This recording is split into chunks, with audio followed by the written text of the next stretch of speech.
ఓం శ్రీ గురుభ్యో నమః. హరి ఓం. ఇప్పుడు మీరు చూస్తున్న భగవంతుడు ఏకశిల రాహుకేతు. ఇది ప్రకాశం జిల్లా జరుగుమల్లి మండలం నరసింహుల దివ్యక్షేత్రంలో స్వామివారికి నైరుతి భాగంలో వెలిసినటువంటి దివ్యక్షేత్రం. ఎందుకంటే ఈ రోజుల్లో మనం గమనించవలసింది జాతక చక్రం. జాతకం చాలా ప్రధానమైనది.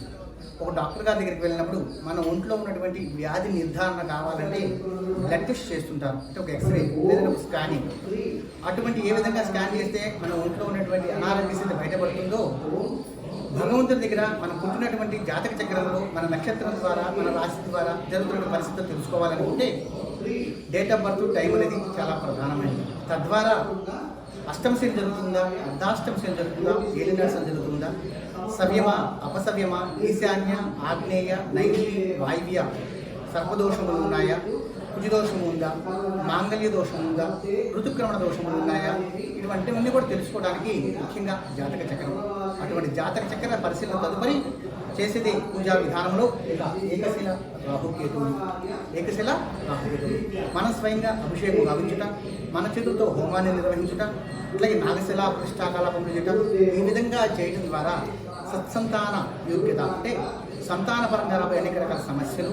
అంతేకాకుండా ఈ రోజుల్లో ఎక్కువగా ఇబ్బంది పడుతున్నటువంటిది యువత వ్యసనాలకు ఎక్కువగా లోనవుతున్నారు. వ్యసనాలకి కారణం ఎవరంటే రాహుగ్రహము అంటుంటారు. రాహు ఒక మంచి స్థానంలో ఉంటే ఒక ఉన్నత స్థితి. వీటన్నిటి కూడా మనం తీసుకునే విధానం. ముఖ్యంగా నేను చెప్పేది ఏంటంటే ప్రతి గ్రహము ప్రతి ఒక్క మనిషికి మంచి చేయడం కోసమే ఉన్నాయి. కానీ మనం వినియోగించే విధానం సరైన విధానంతో వినియోగించుకోకపోతే అనేక రకాల సమస్యలు వస్తుంటాయి. అటువంటి గ్రహాలలో రాహు కేతు. రాహు అంటేనే రాహవ అరిష్టేతు సంప్రాప్తియే రాహు పూజాంచకారయే రాహు ధ్యానం ప్రవశ్యామి చక్షుపీడవశ్యామి అంటారు. కళ్ళు, ముక్కు, చెవులు, కంఠము, గర్భము వీటన్నిటి కూడా కారకుడు రాహుగ్రహం. అట్లాగే కేతు. కేతువారిష్టేతు సంప్రాప్తే కేతు పూజాంచకారయే కేతు జ్ఞానం ప్రవశ్యామి జ్ఞానపీడవశ్యామి. జ్ఞానం అంటే మంచి ఆలోచన విధానం, సంస్కారం, దైవ కృప, పెద్దల ఎందుకు గౌరవము, పుణ్యక్షేత్ర దర్శన, వీటన్నిటి కూడా సంబంధించినటువంటిది కేతుగ్రహం. వీటి గ్రహాల పరిస్థితి మనం గమనించినట్లయితే రాహు మాషధాన్య ప్రీతయే అంటాం.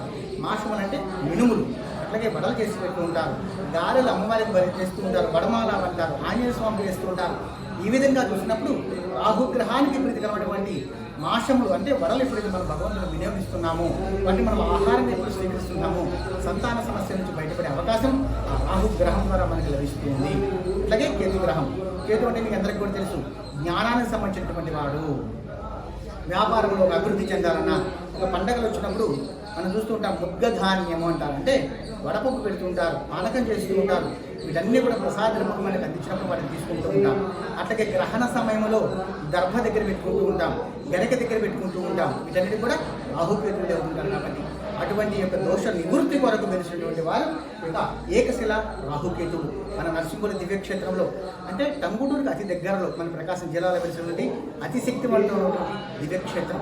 కాబట్టి స్వామివారి దర్శనాన్ని చేసుకుందాం. స్వామివారి దర్శనం ద్వారా అభిషేకించి సర్వకార్యములందు విజయప్రాప్తి మీరు పొందుతారని, వీటన్నిటికన్నా కూడా ముఖ్యమైనది జాతక చక్ర పరిశీలన.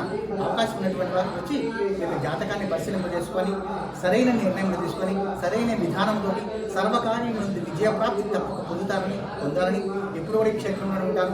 వీటన్నిటి కూడా మూలకారకుడు మన జంధ్యాల శాస్త్రి గారు. వారి యొక్క కృషి ఎంతో గొప్పది. వారి కంటే ముందు వారి యొక్క నాన్నగారు, వారి ముందు వారి యొక్క నాన్నగారు, మన పెద్దలు మనకు అందించినటువంటి వరం యొక్క గ్రహారాధన, దైవారాధన. కాబట్టి సర్వకార్య విజయప్రాప్తి కొరకు గ్రహం మూలం సర్వం జగత్. గ్రహారాధన ద్వారా దైవారాధన ద్వారా విజయప్రాప్తి పొందుతారని జాతక చక్ర పరిశీలన చాలా ప్రత్యేకమైనదని, ప్రాశస్త్యమైనదని. అదొక శాస్త్రం కూడా జ్యోతిష్య శాస్త్రం. అది జాతకం అంటే ఆశ్రమాశ్రీ కాదు, జ్యోతిష్య శాస్త్రం. గ్రహాలు ఏ రూపంలో ఉన్నాయి, ఎంత దూరంలో ఉన్నాయి. ఈరోజు మనం కలిసి బైనాకులర్ ద్వారా చూస్తున్నాం ఎంత దూరంలో ఉందనేది. కానీ అప్పుడు బైనాకులర్ లేని సమయంలోనే దివ్య దృష్టి అన్నారు. కూర్చొని ఎక్కడ ఏ గ్రహాలు మారబోతున్నాయి. ఇప్పుడు మనం చెప్పారు శుక్రుడు శనీశ్వరు దగ్గరలో వస్తున్నారు అని.